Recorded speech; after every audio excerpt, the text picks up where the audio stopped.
Novel Dua Punya Setangkai Karya Cawica, episode 126, Wanita Karir. Hari ini adalah hari ulang tahun Kansa yang kedua.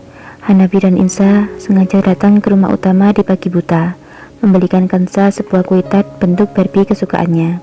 Tak ada pesta di tahun ini. Mereka merayakan ulang tahun Kansa bersama keluarga kecilnya dan para pembantu di rumahnya. Insa juga mengundang pembantu, para koki, satpam, dan para pegawainya untuk ikut dalam kebersamaan itu di rumah utama. Mereka semua melihat dan membiarkan Kansa memotong-motong kue bentuk Barbie kesukaannya itu. Para pembantu juga khusus memasakkan berbagai masakan untuk acara tersebut, lalu memakannya bersama. Mereka semua banyak bercanda di sana, menikmati kebersamaan dan pesta kecil Kansa. Di tengah-tengah pesta yang terasa hangat itu, Insa tiba-tiba saja berbicara.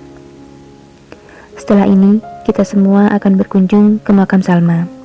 Seketika suasana yang semula ramai, gelak tawa, menjadi hening untuk beberapa saat. Tak ada satupun yang menjawabnya. Bahkan Hanafi pun ikut terdiam di sana. Tak ada yang berani berkata jika sudah menyangkut tentang Salma. Pasalnya, sebelum pernikahan keduanya dengan Insa, Hanafi sudah memberikan sebuah peringatan keras kepada seluruh pembantunya untuk tidak menyebut nama Salma di saat apapun.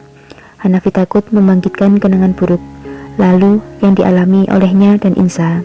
Hanafi ingin membuka lembaran baru tanpa adanya nama Salma di dalamnya.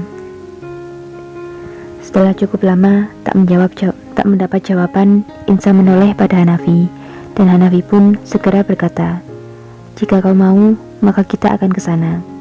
Mendengar jawaban itu, semua yang ada di dalam ruangan itu mulai saling memandang. "Ya, kita akan ke sana setelah ini, bersama-sama," jawab Insa dengan nada santai.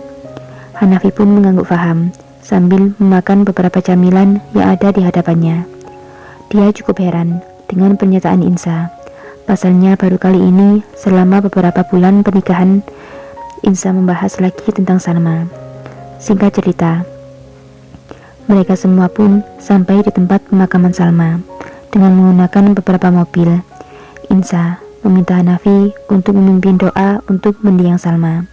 Selesai dengan doanya, beberapa orang terlihat menabur bunga di atas makamnya, termasuk Insa sendiri. Selesai dari pemakaman itu, mereka berjalan lagi menuju mobil yang digunakan masing-masing. Insa berjalan beriringan dengan Hanafi. Insa pun membuka pembicaraan di sana. "Aku sudah mengerti semua yang terjadi di antara kalian," Insa berkata dengan menatap Hanafi sekilas, lalu segera menatap lurus ke arah jalan lagi. Hanafi hanya terdiam, tak berani menjawab apapun, takut-takut kalau dia salah bicara dan malah membuat kesalahpahaman antara dirinya dan Insa. Lalu Insa kembali berkalimat, "Aku kira meski Kansa tercipta dari bayi tabung, kau dan Salma juga melakukan hal sebagai selayaknya suami istri. Dan jujur, itu yang membuatku sulit untuk memaafkanmu. Bahkan aku sempat tak percaya lagi dengan semua kata-katamu." Insa menghela nafas sebentar, lalu berkata lagi, "Aku bahkan sempat pergi kepada Dokter Arya dan bertanya langsung padanya, apakah benar yang terjadi selama ini sesuai dengan apa yang kau katakan. Jujur, semua pikiranku itu yang membuat aku pergi darimu, yang membuatku memilih menjauh dan tak mau lagi berhubungan denganmu, karena aku merasa terhianati oleh orang-orang terdekatku. Aku sempat ragu kembali lagi padamu, tapi setelah aku membaca diary Salma, tulisan itu membuatku kembali percaya padamu, bahwa kau tak pernah menyentuhnya, bahkan kau menepati janjimu sampai di akhir hayatnya." Insa terdiam menunggu jawaban dari Hanafi. "Aku sudah bilang padamu sayang, hanya kau wanitaku, hanya kau yang aku cintai. Aku tak pernah melakukan apapun dengan Salma. Aku tak ingin mengingkari janjiku pada wanita yang aku cintai, karena aku takut kehilanganmu." "Diary Salma? Dia punya diary. Di mana kau menemukannya?" jawab Hanafi sambil memeluk bahu Insa. "Ya, aku menemukannya di laci rumah belakang, di kamar Salma dulu tinggal. Untuk itulah aku sudah melupakan semuanya. Aku anggap Kansa adalah sebuah takdir Tuhan pada kita. Meski cara Tuhan memberinya dengan dipenuhi banyak kejadian luar biasa untukku. Aku sudah ikhlas, dan aku menganggap semua tak pernah terjadi. Aku memaafkanmu dan juga Salma. Aku berharap ia tenang di sana. Terima kasih sayang. Hanafi mengecup puncak kepala Insa dan semakin membawanya dalam pelukannya. Insa hanya tersenyum dan melingkarkan tangannya memeluk pinggang Hanafi. Jangan lagi kau lakukan hal-hal gila yang menyakitiku lagi sayang, atau aku akan pergi lebih jauh darimu dan tak akan kembali lagi. Tak akan sayang, aku bahkan tak memiliki niat untuk itu. Aku hanya untukmu, hanya milikmu. Kehidupan rumah tangga Insa dan Hanafi pun semakin bahagia dan harmonis. Usaha Insa juga semakin mengalami peningkatan yang signifikan dari waktu ke waktu. Karena banyaknya pesanan baju rajut modifikasinya, dia semakin kewalahan dibuatnya. Hingga akhirnya dia membeli sebuah mesin untuk memproduksi massal baju-baju rajut hasil modifikasinya. Dengan begitu, produksi baju-bajunya bisa dilakukan dengan cepat. Tapi Insa masih memperkerjakan orang-orang untuk merajut dengan manual. Tentu saja dengan harga yang lebih tinggi, karena hasil dari baju rajut manual dan mesin sangatlah berbeda dan membutuhkan sebuah ketelatenan dalam membuatnya.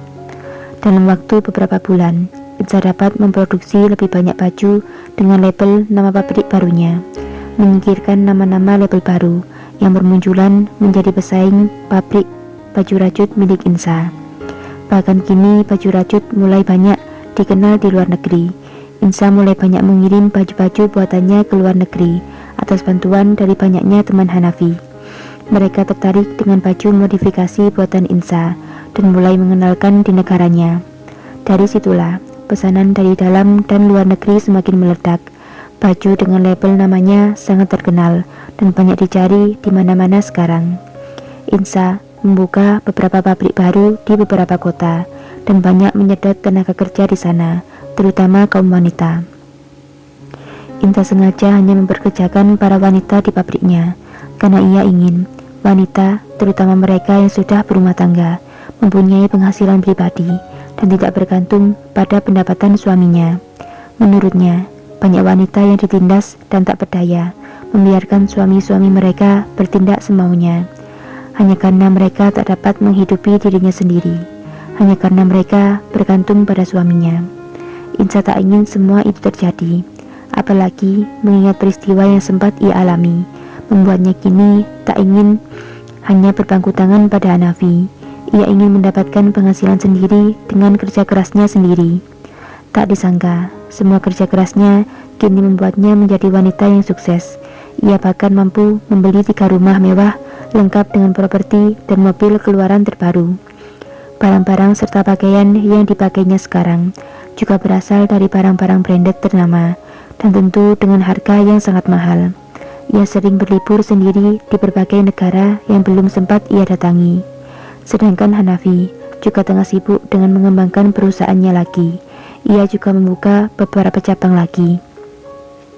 Perusahaannya menggandeng label nama baju Insa, sehingga lebih banyak orang yang mau bekerja sama lagi bersama Hanafi. Dalam kurun waktu 6 bulan, Insa sudah mempunyai banyak pabrik di berbagai kota. Juga Hanafi mampu membuka lagi beberapa cabang barunya. Kehidupan mereka seakan kembali pada kehidupan dulu saat Hanafi masih berjaya dengan perusahaannya. Tapi sekarang keadaan berbalik. Insa yang lebih mendominasi dalam segala aspek penghasilan mereka, dan Insa lebih disibukkan dengan banyak kegiatannya sekarang, menjadi wanita karir yang sangat sukses di negaranya dan dikenal di mana-mana. Bersambung.